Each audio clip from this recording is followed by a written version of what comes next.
குறைந்த செலவில் நிறைந்த ஊட்டச்சத்தாக ஒரு குருபாகம் பவுனமாக தயாரிச்சிருக்கிற பார்க்கலாம் வாங்க. சாதாரண சம்பா ரவையை எப்படி குருபாகமாக மாற்றிருக்கிறேன்.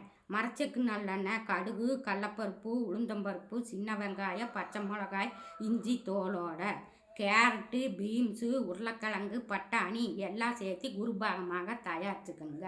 இது கூட ஊற வச்ச நிலக்கடலை இயற்கை உணவாக.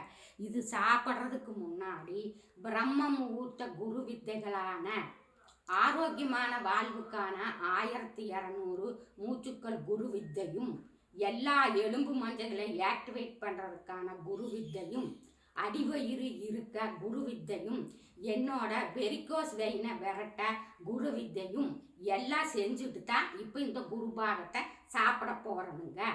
இதுக்கு சூரிய குழியில் எடுத்துட்டிங்கன்னா உன்னி பலன் சிறப்பாக இருக்குங்க. இதை எல்லாம் சாப்பிட்டுட்டு நான் என்னுடைய பல உடல் உபாதையிலிருந்து மீண்டு வந்துட்டு தான் உங்கள் முன்னாடி ஒரு பொதுநல நோக்கோட வைக்கிறனுங்க. நீங்களும் பிடிச்சிருந்தா இந்த மாதிரி பயன்படுத்தி பலன் பெற்றுக்குங்க. இன்னும் குரு பாகங்களும் அதற்கேற்ற குரு வித்தைகளும் பவுனம்மா நானே உங்களுக்கு செய்து காட்ட போகிறனுங்க. அதற்கு நீங்கள் பவுனம்மாவை சப்ஸ்கிரைப் பண்ணுங்க. கூடவே வர்ற பெல் சிம்பிளை கிளிக் பண்ணுங்க, ஃபாலோ பண்ணுங்க, லைக் பண்ணுங்க, 4 பேர்த்தோட ஷேர் பண்ணுங்க. எல்லோரும் இயற்கையோடு இணைவோம், இன்பமாய் வாழ்வோம்.